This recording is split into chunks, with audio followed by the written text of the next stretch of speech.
How's everybody doing? I've got Chapter 16 of Book 2, Royal Rangers series, The Red Fox Clan. Let's go ahead and get into it. How many do you think? Gillen asked. Horace had been studying the enemy force. His eyes narrowed. At least 100, he said, the anger evident in his voice. Someone's been lying to us, he added. More troops were emerging from the trees and forming up with their comrades. That's closer to 150, Gillen said.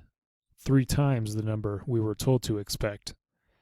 The enemy formation was almost complete, he saw.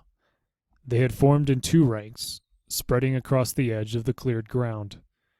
As they came closer, Gillen knew the 2 ends of the line would advance ahead of the center to enclose the small force on the riverbank. He turned and called an order. Archers, 2 ranks. Here. He indicated a spot a few meters to their front. The archers ran to form up in 2 ranks of 10 men each. Their equipment rattled and jingled as they moved, then fell silent when they were in position. Open order, go, Gillen said quietly, and the front rank stepped forward 2 long paces. They moved as one. Archers might not be much for parade ground drilling and moving like mindless puppets while a sergeant called the step. But this was different. This was part of their fighting technique, and they had practiced it over and over. Horace nodded approvingly as they turned side on, each man with his bow ready in his left hand, and his right resting on the nock of an arrow in his belt quiver. He turned to the cavalry officer. Lieutenant, form your men on either side of the archers, please. As the lieutenant shouted his orders, the cavalry split into 2 parties. Half of them rode to the left flank of the archers, the others to the right. They formed in a single line, waiting. Shields, the officer called. They had all been carrying their shields on their backs, and now they shrugged them around to the side, slipping their left arms through the arm and hand straps. Each man carried a long lance, and they held them upright now, the butts supported in the small leather buckets on their right stirrups.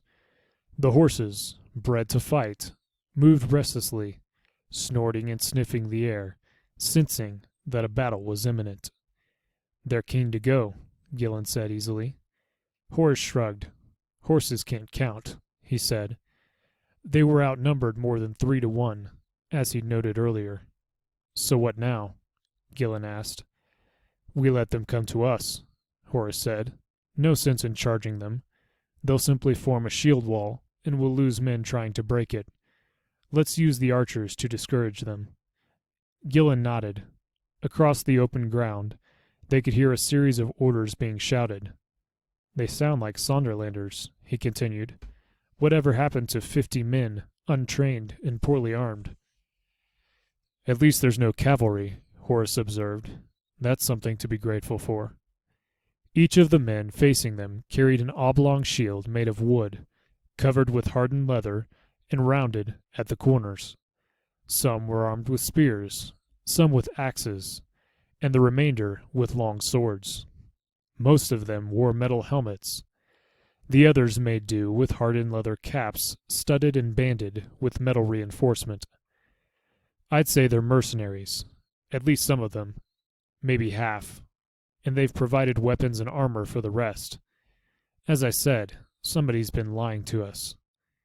Yes, we've been sold a pup, that looks certain, Gillen agreed. And it's obvious that the 6 we've been following knew we were behind them and led us here into this ambush. I can't wait to speak to that villager who set us after them, Horace said. That is, if he's still in the village. Odds are he's rejoined his friends in the foxes. Here they come. He added the last as a command rang across the grassy space, and the enemy line started to move forward. Archers, Gillen called.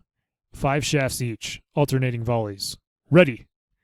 There was a whispering sound as 20 arrows were drawn from sheepskin-lined quivers and knocked onto bowstrings. Not yet, Horace warned. Gillen smiled sidelong at him. I have done this before, you know. Horace made a small pacifying gesture with his right hand. Sorry, he said. The Ranger Commandant let the enemy force advance another half-dozen paces, then began to call his orders. "Front rank, shoot!" The front rank of 10 men brought their bows up, sighted, and released. They immediately sank to their knees.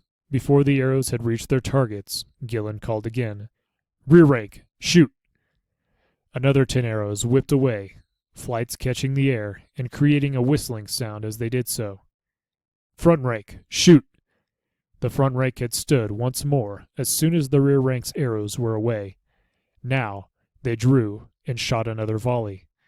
As they released, the sound of their first volley striking shields and men echoed across the field. 2 of the enemy went down. Another 3 staggered from the heavy impact of the arrows on their shields, opening gaps in the line.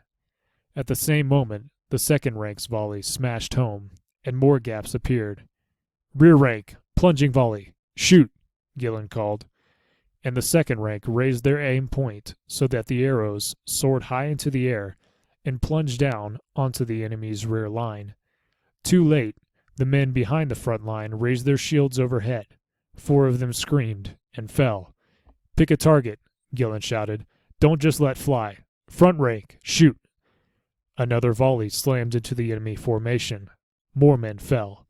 "Rear rank, shoot!" The enemy advance hesitated, then stalled. Individual soldiers crouched and cowered behind their shields in the face of this deadly, impeccable shooting. The archers were the pick of the Heirloom bowmen.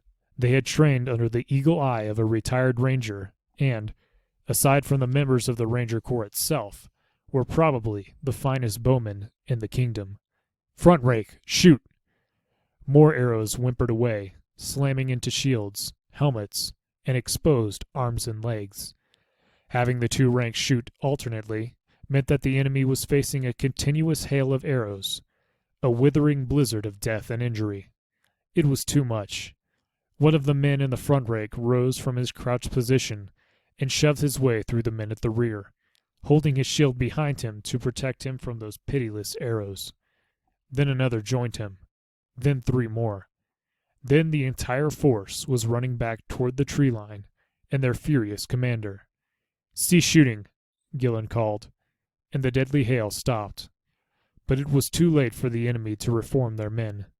They ran blindly back into the trees, past their officers, who leaned down from their saddles to strike at them with the flat of their swords.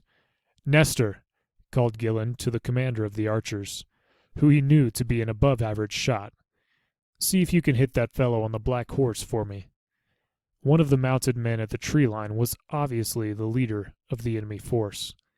He was shouting abuse and insults at his men as they ran past him. The archer whom Gillen had addressed grinned as he knocked an arrow to his bowstring. He narrowed his eyes, estimating the range, then raised his bow past the horizontal, leaning back at the waist to do so, drew, and released in one single movement. They could follow the flight of his arrow until it disappeared against the bright sky. Gillen, with the skill of long experience, counted it down.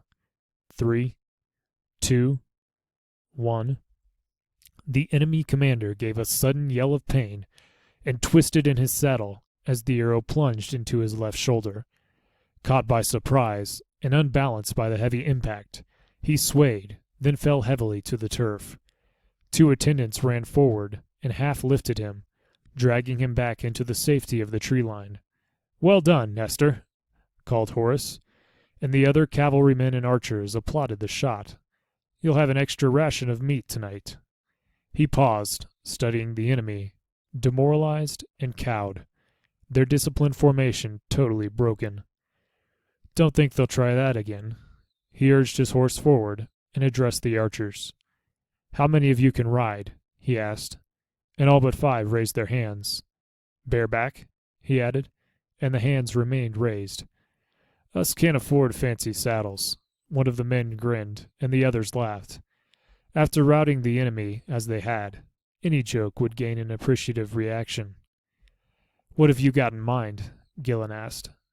Horace indicated the troopers' remounts, tethered to a rope line between 2 trees. "We've got 20 spare horses," he said. "If we're all riding, We should beat that rabble." He gestured contemptuously at the enemy force. "To this ford your man told us about." "What about the 5 who can't ride?" Gillen asked. Horace pointed to the small cart that carried their provisions, camping equipment, and spare weapons. "They can ride on the cart. It'll be quicker than walking. But we should move now, before the enemy manage to reorganize their men." Quickly, they set about assigning horses to the men who had said they could ride. The 5 who couldn't clambered aboard the supply cart. "Your troopers are all expert horsemen," Gillen pointed out. "They could let the archers have the saddled horse." But Horace shook his head. "If my men have to fight, they'll need saddles and stirrups," he said. And Gillen nodded, understanding. A man on horseback needed the support of stirrups and a saddle if he was going to use his lance and sword effectively. "Good thinking," he said. "Better detail 2 of your men as horse holders if the foxes attack again. My archers will need to dismount and form up in a hurry. We don't want their horses getting away." Horace agreed and passed the order on to his troop commander. A few minutes later, the force was mounted, and he signaled to Ellis to lead the way to the ford.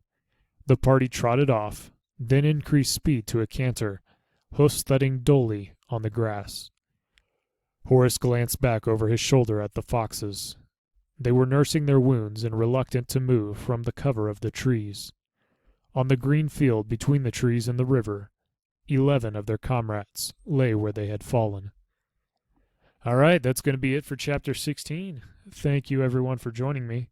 I'll see each of you next time in Chapter 17. God bless, and have a good one.